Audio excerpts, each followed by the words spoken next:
Pourquoi ton business en ligne est bloqué? C'est la question à laquelle je vais répondre dans cette vidéo. En tant que coach ou consultant, tu as probablement eu une bonne croissance pendant un moment, mais aujourd'hui, la situation est très différente. Tes revenus n'augmentent pas autant que tu le voudrais, ton chiffre d'affaires stagne, tu as atteint un plateau et tu comprends pas du tout pourquoi, parce que tu fais plein d'efforts pour te sortir de là, mais tu n'y arrives pas. Donc, je voudrais t'aider à avoir plus de clarté sur ta situation. J'ai identifié 10 raisons qui font que ton business en ligne est bloqué aujourd'hui, donc reste bien jusqu'à la fin de cette vidéo. Juste avant, je t'invite à mettre un gros pouce, abonne-toi aussi à la chaîne si ce n'est pas déjà fait, j'ai des tonnes de vidéos sur la vente, le marketing, sur l'entrepreneuriat de manière générale, donc ça risque de te plaire.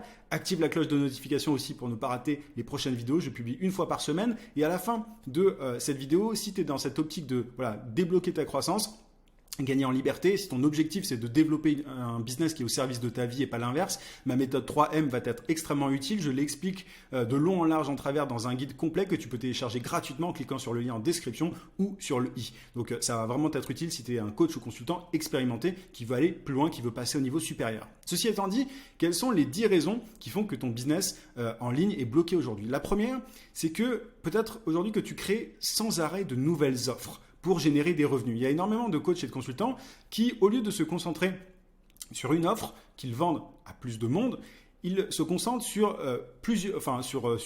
une petite audience et ils publient sans arrêt de nouvelles offres. Parce que c'est toujours plus facile de créer de nouvelles offres pour une petite audience, pour générer des revenus.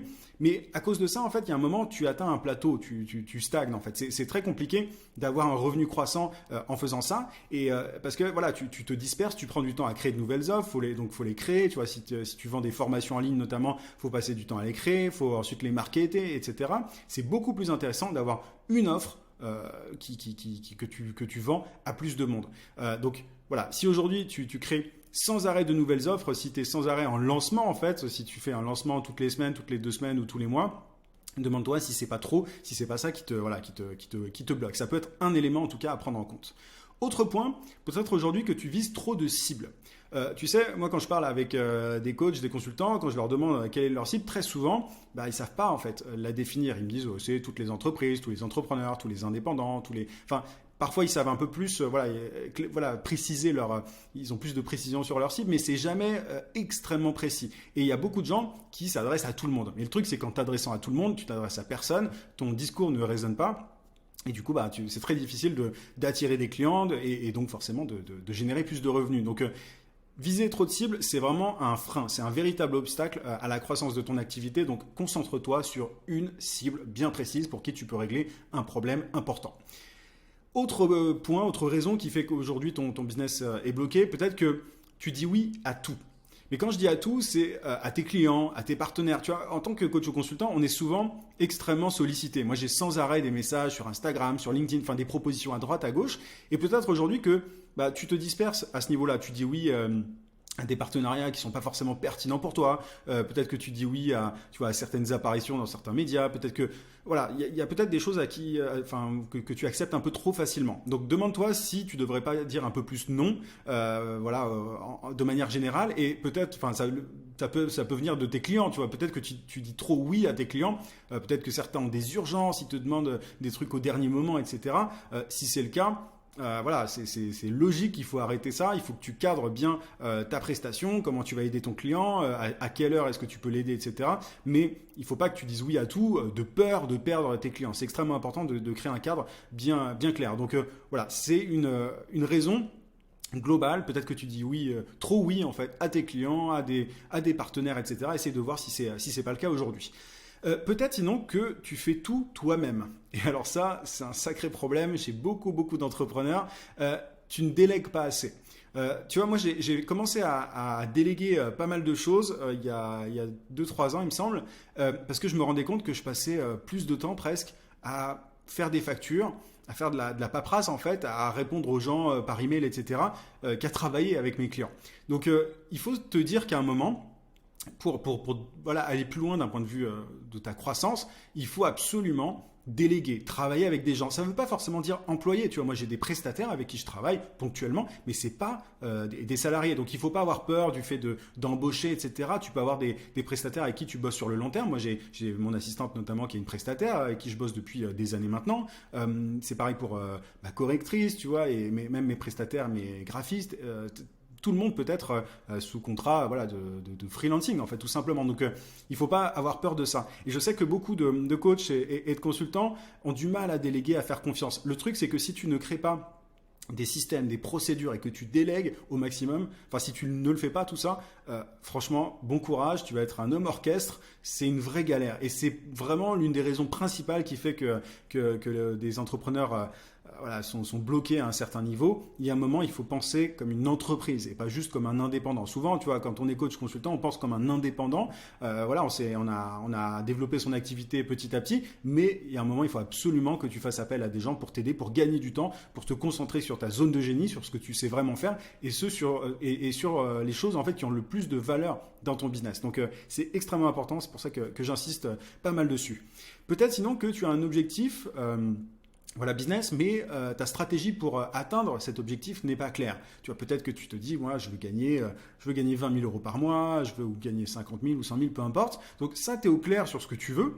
Et encore, ça, c'est qu'un objectif financier, tu vois, ça ne fait pas tout. Moi, je suis plutôt partisan du fait d'avoir un objectif de vie, en fait. Et ensuite, tu te demandes quel revenu tu dois atteindre pour avoir cet objectif de vie, et ainsi de suite. Enfin bref, c'est un autre sujet. Mais peut-être qu'aujourd'hui, tu es clair sur ton objectif business, mais tu n'as pas de stratégie. En fait, tu es obsédé par la finalité. Mais le plus important, c'est de découper ce grand objectif en plusieurs petits voilà, sous-objectifs pour faire en sorte que tout ça soit atteignable. Parce qu'un objectif sans stratégie, c'est juste un rêve.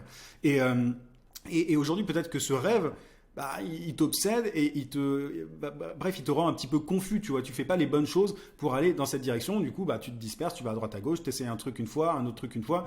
Et bref, tu n'avances pas. Donc, si tu veux débloquer ta situation, c'est ultra important d'avoir une stratégie claire et quitte à te faire aider s'il le faut, j'y reviendrai, mais c'est ultra important. Il y a un moment voilà, de se dire, mon objectif c'est ça, il me faut absolument une stratégie que je suis, que j'exécute, que j'applique. Et arrêter d'essayer tout un tas de choses à droite à gauche. Peut-être sinon que tu as le syndrome de l'imposteur. Alors ça, c'est extrêmement courant. Le syndrome de l'imposteur, souvent, ça nous bloque, ça nous empêche de faire des choses, de proposer nos services à un joli tarif, parfois de vendre nos prestations. Mais le syndrome de l'imposteur, il faut se dire un truc, c'est que ça arrive à absolument tout le monde. Enfin, tout le monde a le syndrome de l'imposteur à un moment. Moi, je suis adepte du just-in-time learning, qui est le fait en fait d'apprendre au fur et à mesure. On ne peut pas tout savoir, tu vois. C'est-à-dire que parfois, tu as des doutes sur des choses. Quand on a le syndrome de l'imposteur, souvent, on se dit qu'on doit on doit maîtriser parfaitement un sujet pour pouvoir se plonger dedans. Et le truc, c'est que du coup, on ne fait pas grand-chose. On repousse. Donc, moi, je suis adepte du just-in-time learning, qui est le fait d'avancer tranquillement. Et dès que tu rencontres un problème, hop, tu te formes sur le sujet, tu essayes de débloquer ce problème au fur et à mesure, progressivement. Mais ça sert à rien d'anticiper les 150 problèmes que tu vas avoir dans ta vie d'entrepreneur, parce que sinon, c'est la meilleure solution pour être immobile, en fait, pour être paralysé et ne rien faire. Donc, voilà, le syndrome de l'imposteur, c'est normal, mais il ne faut pas trop anticiper les problèmes, débloque-les au fur et à mesure. Autre point, peut-être que tu n'as pas d'offre haut de gamme aujourd'hui. Peut-être que, voilà, je te parlais du fait de créer sans cesse de nouvelles offres. Tu peux avoir quelques offres, voilà, arrête d'en créer déjà, comme je te le disais, mais sinon tu peux avoir plusieurs offres qui sont abordables, mais si tu veux faire un pas en avant d'un point de vue chiffre d'affaires, pour moi c'est extrêmement important d'avoir une offre haut de gamme. Donc une offre haut de gamme c'est quoi ? C'est une offre qui permet l'atteinte d'un gros résultat en un laps de temps extrêmement faible, tu vois, dans un court laps de temps.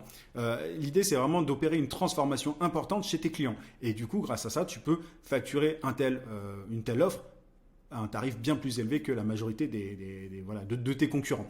Donc, si tu arrives à combiner offre abordable et offre haut de gamme, tu vas vraiment faire exploser tes revenus, tu vas pouvoir vraiment les multiplier. Mais ne propose pas que des offres abordables. C'est une très mauvaise idée, c'est comme ça qu'on stagne. Autre raison, peut-être que tu cherches aujourd'hui à être sur tous les réseaux. Tu vois, on te dit sans arrêt qu'il faut être sur TikTok, sur Instagram, sur YouTube, sur machin. Non, trouve ton canal prioritaire, le canal sur lequel en fait tes prospects se trouvent et communique sur ce canal. Arrête d'essayer d'aller dans tous les sens. Enfin, c'est vraiment la mode en ce moment de dire aux gens, ouais, il faut que tu sois sur TikTok, sur Insta, recycle ton contenu, machin. Enfin, c'est un enfer. Tu peux pas être sur toutes les plateformes, surtout qu'elles ont toutes leur spécificité, leur format et tout. Donc, trouve un canal, le canal le plus important pour toi, et concentre-toi dessus, tu vois. Et une cible règle un problème et focus-toi, concentre-toi sur un canal d'acquisition, pas plus. Et arrête de te disperser et de publier des tonnes de vidéos à droite à gauche sur ma chaîne YouTube. Pour moi, par exemple, c'est vraiment mon canal d'acquisition prioritaire. C'est la plateforme sur laquelle je suis le plus.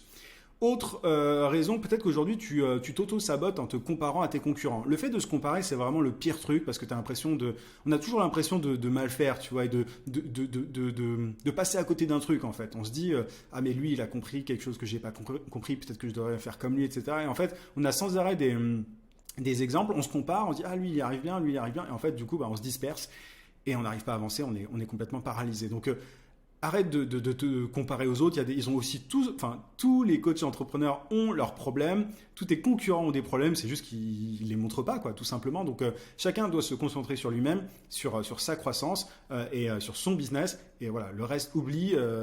Arrête vraiment d'espionner un peu tes concurrents. Ça sert à rien. Sauf pour faire une étude de marché au départ. Mais honnêtement, après, c'est plutôt toxique de faire ça. Sinon, peut-être que tu essayes de régler ton problème aujourd'hui tout seul. Tu suis des formations, tu regardes des vidéos, comme celle-ci, tu vois. Mais à un moment, en fait, si vraiment tu es bloqué depuis longtemps, en fait, le mieux, c'est quand même de se faire accompagner. Et alors, je te dis pas forcément ça pour que tu demandes à te faire accompagner par moi, peu importe, tu peux te faire accompagner par qui tu veux. Mais le fait de se faire coacher, à un moment, ça devient important pour pas mal d'entrepreneurs. Si tu es vraiment ambitieux, si tu as envie d'atteindre tes objectifs rapidement et que tu as essayé par toi-même pendant un bon moment, c'est inutile d'essayer de s'en sortir tout seul. Enfin, je veux dire, des fois, on n'a pas le recul nécessaire pour débloquer sa situation, pour débloquer son business. Donc, le mieux, c'est d'avoir un regard extérieur d'un expert, de se faire aider. Et souvent, quand on se fait aider, qu'on voit à quel point, à quelle vitesse on règle son problème, des fois, on se dit pourquoi est-ce que j'ai pas fait ça avant, quoi. Donc, voilà, aujourd'hui, peut-être que tu essayes de tout faire tout seul.